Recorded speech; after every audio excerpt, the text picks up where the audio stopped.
amigo, tudo bem com você? Aqui estou trazendo mais uma parte da lição da Escola Sabatina. Hoje, domingo, 12 de janeiro. E o título é Mais Valioso do que Podemos Imaginar. Mais valioso do que podemos imaginar. Que maravilha. Mais valioso do que podemos imaginar. Não há ninguém que Deus não ame, nem mesmo o pior pecador ou o pior malfeitor. O Senhor valoriza cada pessoa mais do que podemos imaginar. Por isso, Deus se entristece com o pecado, pois nos ama e compreende o mal que o pecado nos causa. Em Lucas 15, 11 a 32, nós temos ali a parábola do filho pródigo.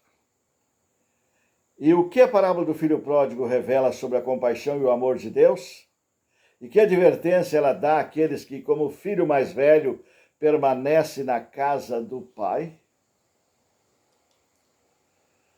Jesus continuou: um homem tinha 2 filhos. O mais novo disse ao seu pai: Pai, dá-me a parte da fazenda que me pertence.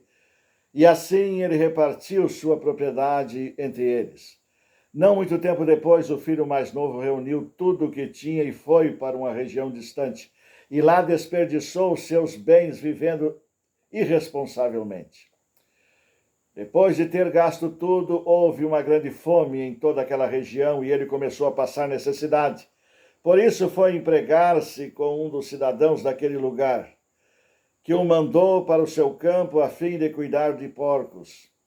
Ele desejava encher o estômago com as vagens de alfarrobeira que os porcos comiam, mas ninguém lhes dava nada.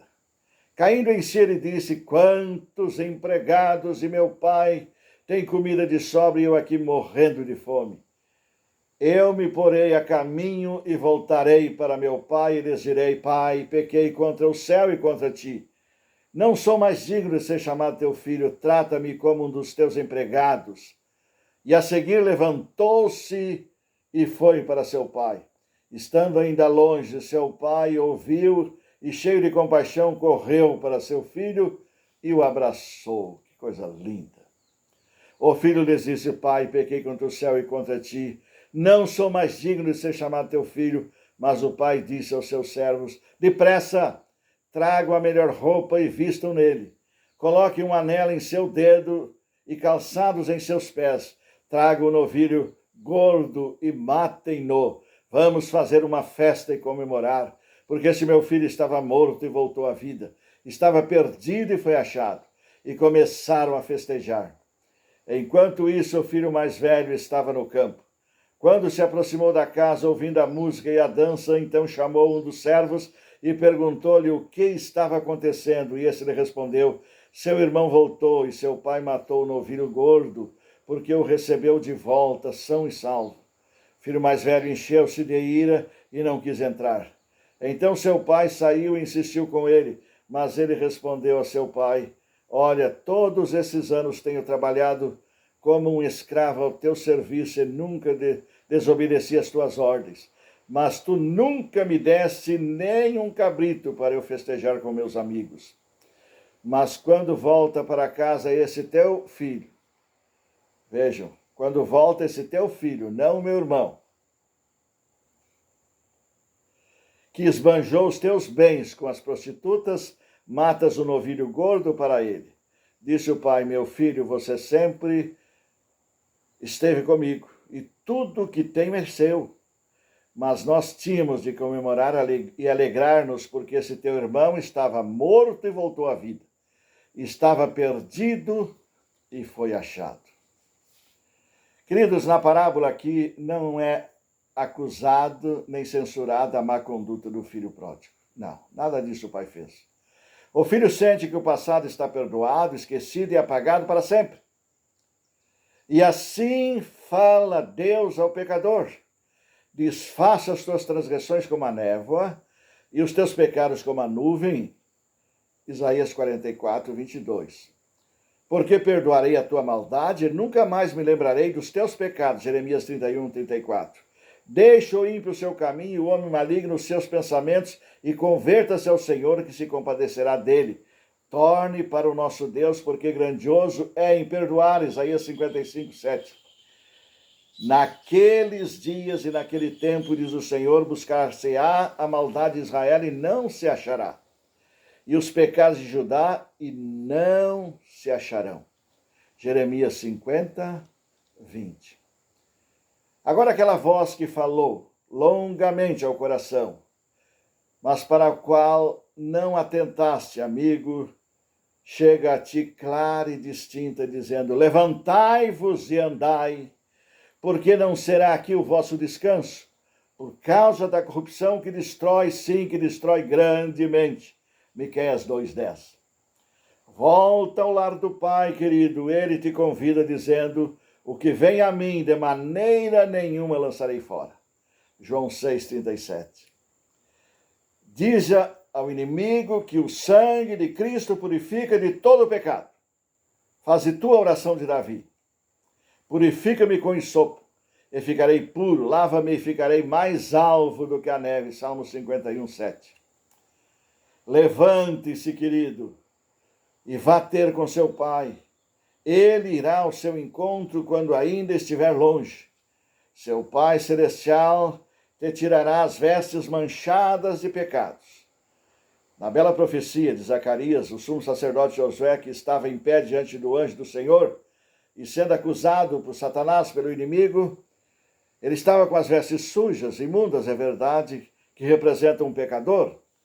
E o Senhor então disse: tirai estas vestes sujas. E tiraram as vestes sujas.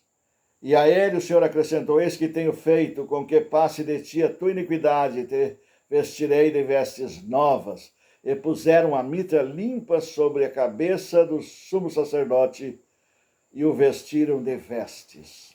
Zacarias 3, 4 e 5. Assim Deus vestirá cada um daqueles que arrependidos vão a ele, vestirá com vestes de salvação, e o cobrirá com o manto de justiça. Isaías 61, 10. Ainda que vos deiteis entre redis, sereis como as asas de uma pomba, cobertas de prata, com as suas penas de ouro amarelo. Salmos 68, 13. Levá-lo-á à sala de banquete, e o seu estandarte sobre você será o amor. Cantares 2, 10.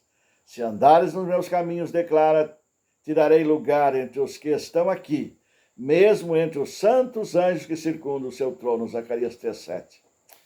E como noivo que se alegra com a noiva, assim se alegrará contigo o teu Deus. Isaías 62:5. Ele se deleitará em ti com alegria, calar-se-á por seu amor, regozijar-se-á em ti com júbilo. Sofonias 3:17. E o céu e a terra unir-se-ão ao Pai em cântico de alegria, porque esse meu filho estava morto e reviveu, tinha se perdido e foi achado. Lucas 15, 24. Que bênção, que maravilha, que Deus grandioso, poderoso, Salvador. Aleluia. Sim, amigo, não importa onde você esteja. Se um dia você pertenceu à família cristã, se um dia você estava na casa do Pai, mas pelas coisas dessa vida decidiu abandonar o lar, a fé, a religião que professava, e foi ao mundo em busca de satisfação do seu íntimo, do seu interior, dos seus desejos, e percebeu que a ilusão, que o mundo é traiçoeiro, só lhe enganou. Volte. Volte, que o Pai continua de braços abertos. A Bíblia não diz quantos anos passaram até que o filho pródigo voltasse, mas diz que o pai estava atento e quando viu o filho longe, correu. Não era comum naquele tempo. Lá na região, nos dias de Cristo, não era comum alguém sair correndo. Nós encontramos aí o pai correndo para encontrar o filho e encontramos uma expressão de que basta tomarmos uma decisão e Deus vem ao nosso encontro para nos colocar de novo na família como filhos autênticos, legítimos. Crede no Senhor vosso Deus e estareis seguros Crede nos seus profetas e prosperareis.